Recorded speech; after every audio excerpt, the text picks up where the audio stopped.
Malapit ka na bang mag-menopause? Nararamdaman mo na ba ito? Lalo na kapag edad 40, pataas ka na. Tignan mo kung nararamdaman mo na to. May tinatawag na perimenopause. Ito yung edad 40 pataas. Malapit nang huminto ang iyong pagregla. Pero meron na itong mga sintomas at saka senyales. Bumababa na ang iyong estrogen o yung hormone ng kababaihan. Kaya, mararamdaman mo na. So, may warning signs, merong senyales o sintomas. Number 1, napakainit, hot flashes. Yung mga katabi mo nagiginaw sa aircon. Pero ikaw, bigla kang magpapawis, lalo na kapag natutulog sa gabi. Magtataka ka, bakit yung mga kasama mo nakakumot lahat? Tapos ikaw, butil-butil yung pawis. Gusto mo nga, bukas na bukas lahat ng aircon, electric fan, pati bintana.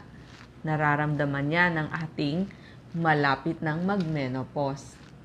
Breast tenderness o makirot dun sa may dibdib ninyo. Nagtataka kayo, parang lagi kayong may menses, masakit dun sa inyong dibdib o dun sa inyong breast. Yan po ay senyales din ng pagbabago-bago ng hormones. Dati, di ba masakit ang puso nyo kada regla ninyo? Aba, bakit kung kailan mas umiidad ka, mas sumasakit pa yung puson mo, so magtataka ka.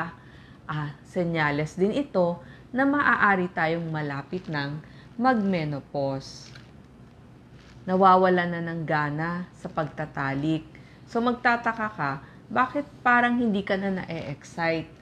Nawawala yung tinatawag nating desire o yung gustong makipagtalik. So, ito, kailangan gawa natin ng paraan para hindi naman magtaka si mister. So, kahit kumain muna kayo sa labas, yung mood ng inyong kwarto, i-prepare nyo na para medyo ma-enhance naman yung inyong sex drive para hindi naman magtaka o mawalan din ng gana si mister sa inyo. Fatigue, napaka mapagurin mo. Konting trabaho lang, napapagod ka na agad. Kailangan mo nang magpahinga. Parang hindi ka nakapagpahinga o hindi ka nakatulog dun sa buong gabi. So, mabilis kang mapagod mentally, physically, pati yung katawan mo, pati yung pag-iisip mo.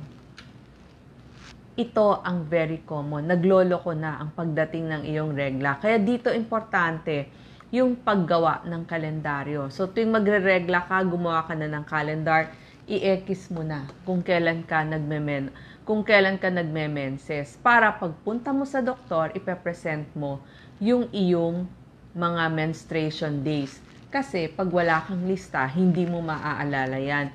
Mapapansin mo, bakit palayo ng palayo? Minsan, 60 days bago dumating yung iyong menses, umaabot pa nga ng 90 o 120 days.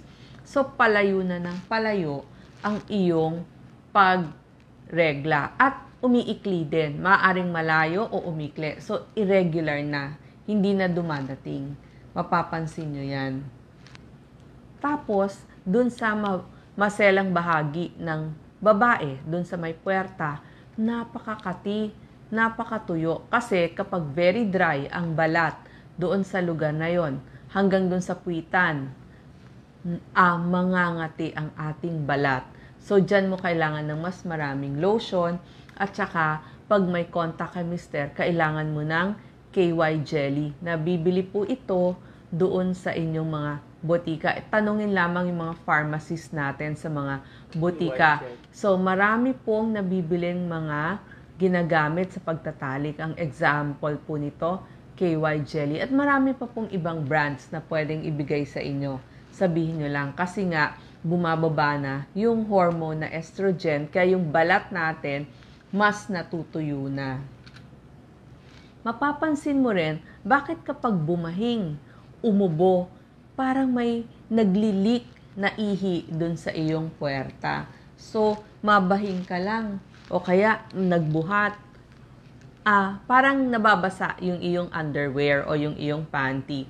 Part yun, maaring hindi naman lumala, pero lagi nang nandun. So, urine leakage ang tawag doon kapag tayo ay bumahing, umubo.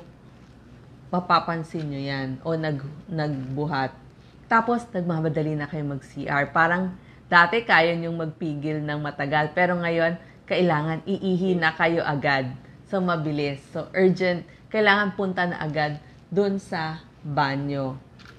Dun nakakatulong yung mga Kegels exercises, dun sa leakage, at saka yung kailangan nyo nang pumunta. So, i-search nyo lang po, pigilan, pag nakaupo kayo, pigil, 1, 2, 3, 4, 5, 6, pipigil dun sa may gawing puwerta, tapos release. So, gawin nyo po ito, 6 counts, pag wala kayong ginagawa, halimbawa nasa computer kayo or traffic, nasa kotse kayo, so anytime pwede kayong mag-Kegels exercises. Mood swings, mas mabilis uminit ang inyong ulo. Parang dati kung pasensyoso kayo, ngayon parang maikli na lang ang inyong pasensya. Maaring kasi nga napapagod kayo, mas emotional kayo. Bukod sa mabilis kayo magalit, mas mabilis din kayong umiyak. At mabilis din mawala ng pasensya, mabilis mainis. Kaya mga mister, wag ho kayong magtataka at yung mga anak kung bakit mas lagi nagagalit ang inyong mga nanay. Kaya nga diba sinasabi, nako kasi magme-menopause na yan. Pero wag naman ho nating lalahatin. Maaaring may nararamdaman ng inyong nanay, kaya mainit ang ulo niya. Mahirap din siyang matulog. Ito, kailangan mong i-prepare yung iyong kwarto. Mas madilim, mas hindi maingay, mas malamig, parehong oras ng pagtulog kasi marami talagang rumireklamo na hindi sila makatulog sa gabi. Pero hindi naman ho lahat. Pero maraming nakakaramdam niyan. Weight changes, sasabihin nyo, aba, bakit mas tumataba ako? Pareho lang naman ang kinakain ko. So, mapapansin nyo rin, mas bibigat kayo. Or may magsasabi, baka mas tumataba kayo. Itong irregular periods, sign na nga ba ito na papahinto na ang inyong menses? So, pero merong mga kailangan kayong bantayan. Pag ba siyempre dumadating pa rin naman kahit layo-layo ang inyong pagregla. Mas dumami ba ang inyong regla? Minsan buo-buo na. Humaba ba ang inyong regla? Isabihin, kung dati kayong 3 days, naging 5 days na or 7 days, tapos mas dumami pa. Sabihin, pag nagre-regla kayo, bakit buo-buo? O kaya naman, kailangan nyo nang gumamit ng lampins pag kayo ay nagre-regla. Dati, 1 or 2 pads a day lang kayo. So, kapag naramdaman nyo po itong lahat ng sinasabi ko, kailangan pumunta na tayo sa ating OBGYN. Tapos, sa pagitan ng inyong dalawang regla, nag-i-spotting kayo.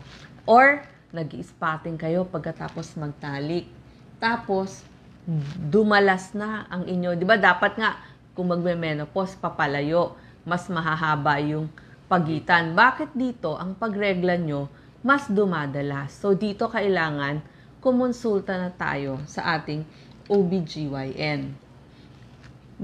Maganda din, ako talaga maipapayo ko sa inyo. Kapag naramdaman nyo, yung 12 sintomas na sinabi ko, maganda po pumunta kayo sa inyong OBGYN kasi marami siyang maituturo para maibsan ang nararamdaman ninyo. Meron ding maaari siyang maghingi ng testing, blood test, titignan yung hormones ninyo, magpapa-ultrasound, magpapa-mammogram. Maganda rin ito talaga, nag-check up. At syempre, bukod pa dun sa inyong pap smear, kaya kailangan pumunta tayo sa ating OBGYN. Hindi porket papahinto na ang inyong regla, hindi na kayo magpapakita sa inyong doktor. Ang tanong, pwede ba akong mabuntis pa kapag malapit ang mag-menopause? Hanggat dumadating po ang regla ng isang babae, pwede pa siyang magbuntis. Kaya kailangan may form of contraception pa rin ang mag-asawa kasi hindi nyo masasabi kung mabubuntis or hindi pa. Okay lang kung talagang gusto nyo pang mag-anak, pero pag hindi na, kailangan kahit meron tayong isang form ng family planning. Kailangan alagaan ng babae ang kanyang sarili kapag magme-menopause. Yung pagtulog, pag pinaghahandaan yan, pine-prepare yung room, sabi ko nga, kailangan same time ang tulog, same time ang gising. Yung Kegels exercises para walang problema pagdating sa pag-ihi. kailangan nyo ring mag-ehersisyo. Siyempre, para lumakas yung buto at para hindi tayo tumaba or bumigat. Kasi mahirap pag nagwe-weight gain tayo. Regular check-up, kahit tayo po ay perimenopause, yung malapit ang mag-menopause, or nag-menopause na maganda, pumupunta pa rin tayo sa ating OBGYN. Tapos dito, yung pagkain ninyo, mas piliin nyo na po yung mga healthy na pagkain. Marami po dyan, prutas, gulay, makakatulong sa inyo para iwas cancer at para sa health din ng isang babae. So, napaka-importante po ang visit sa inyong OBGYN kasi marami siyang maitutulong at maipapayo sa inyo. Salamat po.